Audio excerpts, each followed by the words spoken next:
Hi friends, it's Gwen. Welcome back to my channel. Today I'm here to do another tag. I know I'm late on this. I have done this tag before. I have no idea what year I did it, but if I can find it, I will link it in the description box of this video so you can go back and see what I said in years past. This tag was created by Ellie and Chammy, and I will have their channels linked in the description box as well. Let's go ahead and jump into the mid-year book freakout tag. And like I said, I know I'm late. I know it's not mid-year anymore, but we're sort of still in the middle of the reading year. So I figured I would still share my answers for this tag. Let's jump into the first question. It starts off strong. The first question, what is the best book that you have read so far in like 2019? And I plan to do an entire video on all of the best books that I have read so far this year. I've read 51 books, I believe. I always set my goal at 52. I've already read 51. I think a book a week is like my average like goal of every year. And I always tend to read more than that. But so far I'm at 51 books. And so far, I think I've rated 15 of the things that I have read so far 5 stars. That includes poetry, that includes graphic novels and comics and things like that. So I don't know exactly how many novels I have rated 5 stars, but there was a lot to choose from, you guys. But I went with my girl, Daisy Jones and the Six by Taylor Jenkins Reid. And the reason why I chose this one above all else is 2 things. The first is, you guys know that Taylor Jenkins Reid is one of my all-time favorite authors. I mean, like, for real. She writes characters that feel 100% authentic. Evelyn Hugo, she seems like such an old Hollywood icon, but no, she's made up. Daisy Jones and the Six, they all seem like real people, but they're made up. And I just think that goes to speak for the writing and the characterization and the nuances that are put into the writing. Not only are the characters amazing, but I think this is almost the only book that gave me a book hangover this year. And the only reason I was able to quickly overcome my approaching inevitable book hangover was because I immediately jumped into the novella short story Evidence of the Affair by Taylor Jenkins Reid, because I definitely needed more of her writing, but I also needed something more of like a story like this. So I watched A Star is Born. I think it was on HBO. I don't think it was Netflix, but I watched that one with Lady Gaga, and that was amazing. So a combination of reading this, needing more Taylor Jenkins Reid and more of the story, so I did The Evidence of the Affair and A Star is Born, and that kind of helped me move on from this story. But I love this book, you guys. Question number 2 is the best sequel I read this year, and I don't read a lot of series anymore. I used to a lot more when I first started my channel, but I just don't do it anymore. And I do have some series on my shelf that I need to get to. But the best sequel that I have read so far this year is Crooked Kingdom by Leigh Bardugo. I was pleasantly surprised by my reread of Six of Crows and then my delve into Crooked Kingdom. I know it's been several years. You're probably surprised this is even on my list. And this is not a reread. This is the first time I've read it. I'm trying to see when this came out. 2016. So it's been 3 years, and I had this since it was first released. So it's taken me 3 years to read this book. It's a thick one, but I finally did, and I really enjoyed it. And yeah. Question number 3 is a new release that you haven't read yet but you want to. I'm choosing Fix Her Up by Tessa Bailey. I love the rom-com animated feel of the cover. The story sounds really cute. I recently heard someone talk about it in their wrap-up, and that made me really want to read it as well. So Fix Her Up. I'm thinking this is going to be on my Reading Rush TBR, so stay tuned for that TBR. Question number 4 is a new release scheduled for later this year that I'm really looking forward to. to. And I'm going to go with Imaginary Friend by Steven Shavatsky. And it comes out, that comes out on October 1st. And I know a lot of you guys have heard about this. This was definitely one of the books that I saw in a lot of like Book Expo and BookCon book hauls, and so I know a lot of you guys are probably anticipating it too, but I have never read The Perks of Being a Wallflower, so I'm not on that train as far as like the writing and stuff like that. I really want to read this because the story sounds amazing. I think it's about a kid that gets an imaginary friend, but he has to build this tree house by a certain date or his like family is doomed, and I just think it sounds really creepy and really good. But I do have several other releases coming out for this latter half of the year. Some here in July, some in August, September, and October. Not very many. I don't think I have any for November or December, but I do have some already on my list for 2020. So if you would like to see like books that I'm looking forward to over the next couple of months, I would be glad to film that video. So if you're interested in that, give this video a thumbs up. Let me know down in the comment section so I know you want to see that. But Imaginary Friend just sounds really good, and a lot of people have raved about his writing, so I think I might like that as well. Number 5, biggest disappointment, without a doubt, 99% Mine by Sally Thorne. I loved The Hating Game by Sally Thorne, and this one is just so different.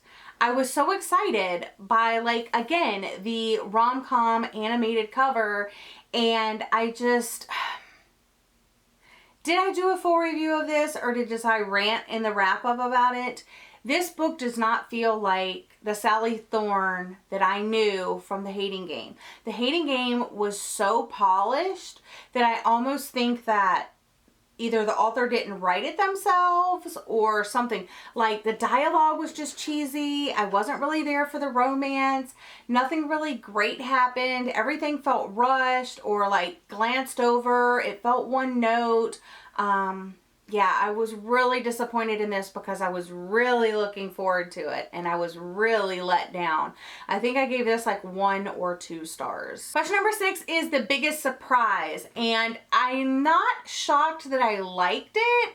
I'm just shocked at how well this came off for this author, and I'm talking about Verity by Colleen Hoover. Now, I'm not surprised that Colleen Hoover wrote a great book because I love some of her other romance stuff, but this was a thriller, and I shouldn't have second guessed her, but when an author typically writes something amazing in one genre and then they switch over to another, sometimes it's really hard to do and be as successful as I think that Colleen Hoover was in Verity. I rated this 5 stars. It's my thriller recommendation video. You'll hear me talk about it in other videos to come, but this book was just really surprising to me how it went from, you know, romance heavy and then boom, this hit, and I just thought it was so well done. Okay, so the next question is a new favorite author, and it could either be a debut author or a new to me author.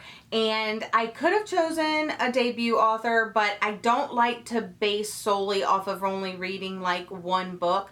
That's kind of hard to choose like a new favorite author, because with Sarah Pinborough, for example, I loved Behind Her Eyes, but then her release this year, what was it, Cross Your Heart or Cross Her Heart, didn't really love that one. So, and those are just, that's just one example of how like I really liked one, didn't really like another. So I really liked this one author. I just recently read a book that I really enjoyed, and I'm going to be doing a full review of that book soon, but I don't want to say this is a new favorite author. Maybe I've done it in the past. I'm trying not to like jump on the bandwagon too quick, if you know what I'm saying. Okay, so the new to me author that I absolutely fell in love with is Christina Lauren, and I read both of these books this month, so you'll be hearing about my thoughts and feels about these later on. I also need to write Goodreads reviews for both of these as well, so yeah, I really liked these. I also have Autobiography, which is on my summer TBR, and they're coming out with, there's a new one coming out Twice in a Blue Moon or something like that. I'm getting that as well, so I'm really excited. But yeah, without a doubt, Christina Lauren is like new favorite author status. Question number 8, newest fictional crush. I don't often get fictional crushes. They're usually temporary until I find my next one. I really did like Ethan in this one and Josh in this one. Although Ethan kind of does something towards the end that I really didn't like. I didn't like how he didn't stand up for Olive in this one part of the story. If you've read it, you know what I'm talking about. And Josh is just like so cute, but totally being weird because of my age and stuff like that. I also adored Daniel from Serious Moonlight. So ignoring the age difference factor and the fact that he's still a teenager, I think, or maybe he's not. I don't really remember how old he is, but I'm assuming because, you know. But this guy in here is so adorable and so cute, and oh my gosh, he's just so sweet. He sets up the cutest little dates and like, oh, I just loved it. So yeah, so fictional crushes. My newest favorite character. This is also a really hard one. I'm probably gonna say Daisy Jones from Daisy Jones and the Six. I immediately went into this book with the audiobook, and I didn't even try to read it, you know, like in its written format because it's told in like interview form. And I think that I probably still would like it that way because I used to read a lot of like Rolling Stones interviews, and like I loved that movie Almost Famous, so I could totally get those vibes from here. But listening to it on audio, I know some people didn't like who narrated Daisy Jones, but I loved their voice for Daisy Jones. And I think just like the voice and like her character in here, she seems like such an enigma that I just fell in love with her. So Daisy Jones. Question number 10, a book that made me cry. And at first I didn't remember like any book specifically like making me cry this year. But as I was talking about it on this list, I was like, oh yeah, I did cry. I got a little misty. So Crooked Kingdom by Leigh Bardugo. Question number 11, a book that made you happy. And for this one, I don't think it made me like happy per se, but I was laughing out loud. It was so funny in parts, and I guess overall, you know, it did make me happy because I really did enjoy it. I rated this book 5 stars. I'm mainly attributing my happiness to the fact that I laughed so much while reading this book, and that is Red, White, and Royal Blue by Casey McQuiston. And I recently talked about this book, and it was so funny, you guys. The next question is the most beautiful book that I have either bought myself or received this year. And both of these books I bought myself. The first one is The Rocks by Peter Nichols. I featured this in a couple of videos recently. I picked this up at the thrift store for $3 recently, and I'm really excited about it because I have always admired this cover. Let's see when it came out. I always am curious. I always say like, oh, I admired this cover forever. 2015. So yeah, it's been out for 4 years now, and I just love the like beachy vibes of the book, and I love the font choice as well. This kind of just reminds me of Big Little Lies, like that song that goes with in the intro, and like I love the vibes of this book. So, and then another one that really stuck out to me so far this year is Ask Again Yes by Mary Beth Keane. And this also has like kind of similar colors like blues and greens. But this one, it's just like from afar, it looks really cool. Like the gradient from like the darker to the like lime green down here at the bottom.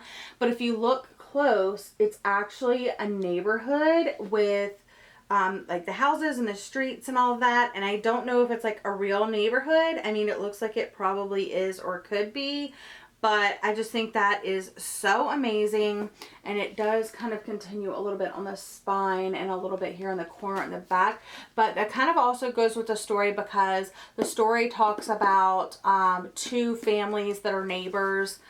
They're cops, and they live next door to each other just outside the city. These are probably maybe 2 of the most beautiful books that I have bought this year. And the last question are, what are the books that you need to read before the end of the year? And I don't put the pressure on myself to read a certain amount of books or to read a certain book by the end of the year. The only time I do that is if I receive a book for review. And since I don't do digital copies, I only do physical copies. I especially want to read them if I am sent books to review, but that doesn't often happen for me. But recently, someone reached out to me and asked if I would be interested in a certain book, and then I was, and then I also requested another book, so I will be featuring those in a video soon, because I'm doing reviews for both of these books. The first one is The Birthday Girl by Melissa De La Cruz. I will leave a link in the description box to the Goodreads page so you can actually like see what it's about, since I obviously don't know that much what it's about. And the second one, which I will also leave a link to down below, is Stolen Things by R.H. Herron. And this is the one that I requested because it looked really good, or it sounds really good. The cover, I don't know if I'm sold on it yet, but I'm really looking forward to both of these books. So when I receive those, I will be reading them and reviewing them, so look forward to that. But that's all for today's tag. Thank you so much for joining me. I hope you're all having a lovely day. Sorry I'm putting out this video a little late. I wasn't planning on it, but I've been seeing it everywhere, and I finally have answers to all the questions. So yeah, I'll see you guys again in my next video. Bye!